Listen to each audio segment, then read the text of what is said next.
10 ans ça se fait, donc 2012-2021-22, nous sommes en train de lancer officiellement les activités commémoratives des 10 années de création et d'existence de l'ISEP de Thiès. Et c'est vrai que c'est l'occasion également de faire revenir tous nos partenaires qui nous ont aidés à traverser ces 10 années, avec des hauts et des bas évidemment, et nous sommes revenus là-dessus. Et également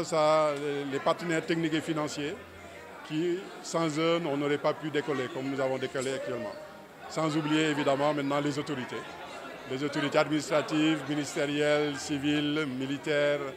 formelles, informelles, nationales, internationales. Et tout ceci grâce justement à la vision du chef de l'État, le président Macky Sall, qui en 2012 a créé l'ISEP et a donné le cahier de route pour cet institut supérieur d'enseignement professionnel qui a fait tache d'huile au point aujourd'hui qu'il y a 4 autres ISEP qui sont fonctionnels, à Diamniadio, Matam, Richard Toll et Bignona, un ISEP à Mbacké qui est en construction, et 8 autres ISEP qui sont à la réflexion et avec l'appui de la Banque mondiale pour les 2-4 années à venir. Voilà, donc vraiment c'était l'occasion de faire revenir toute la communauté, de communier avec toute la communauté et surtout d'avoir les témoignages de satisfaction et de faire le bilan avec cette communauté. Aujourd'hui on est à 2600 apprenants inscrits régulièrement en première et deuxième année, sans compter maintenant les formations continues, on l'a vu, où on est à peu près à 700. Donc ce qui veut dire qu'on dépasse largement les 3000 qui était l'engagement que nous avions pris avec le gouvernement et la Banque mondiale en termes de capacité d'accueil. Et ça veut dire également qu'il y a de l'attractivité, il y a de l'intérêt, parce que si les bacheliers n'aimaient pas l'ISEP, bah évidemment on aurait 0 inscrit. Si on est 2600, c'est parce que les bacheliers voient maintenant que après le baccalauréat, ils peuvent faire 2 années, avoir des compétences et aller travailler en entreprise ou éventuellement continuer les études immédiatement. Donc l'un dans l'autre, ce qu'on appelle la montée en puissance, c'est fait au niveau des métiers et des filières. On était à 5, maintenant on est à 28. Et cette montée en puissance dans les métiers et les filières correspond justement à l'attractivité et la demande d'inscription au niveau des bacheliers. Tout à fait. Quand on dit 18 mois, ce n'est pas 18 mois pour s'insérer. Nous faisons nos enquêtes 18 mois après qu'ils soient sortis, pour voir ce qu'ils sont devenus. Et c'est quand ils sont sortis au bout de 18 mois qu'on regarde est-ce qu'ils sont insérés ou pas. Et c'est là qu'on a le chiffre de 90%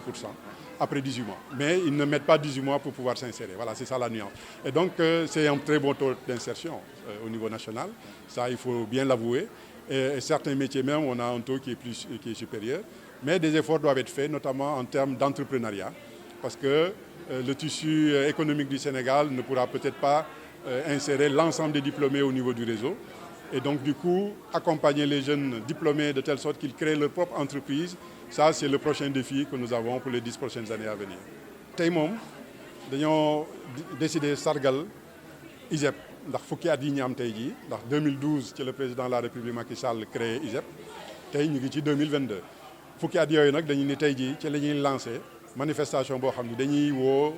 ñi ñu jàppale yëpp ci fukki at yi ba ñu mën a toll fii ñu toll nii ndax dañuy wax liir moom su feccee dañuy ni ki jàpp ci mbagg yaa tax fecc bi su rafetee donc ñu jàpp suñu mbagg ba ñu yegg si fii tey ñooñu la ñu woo tey ñu ànd ak ñun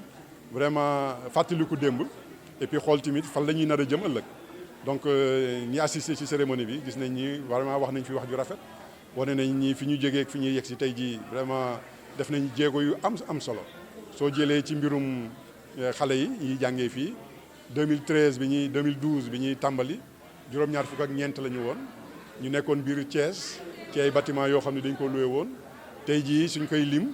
toll nañ ci 2 junni ak juróom-benni téeméer rek lu ko ëpp waaw ci bâtiment ci campus boo xam ni def na 15 hectares donc wane na ni ci fukki at yi vraiment def nañ ci ay jéego yu rëy moo tax tey jii ñu doon sargal ñëpp ñi nga xam ni dañ ñoo jàppale ba ñu mën a toll ba ñu mën a yegg si fi ñu yegg si tey jii vraiment. xam nga filière li ñu tuddee filière ñun mooy formation ay programme de formation.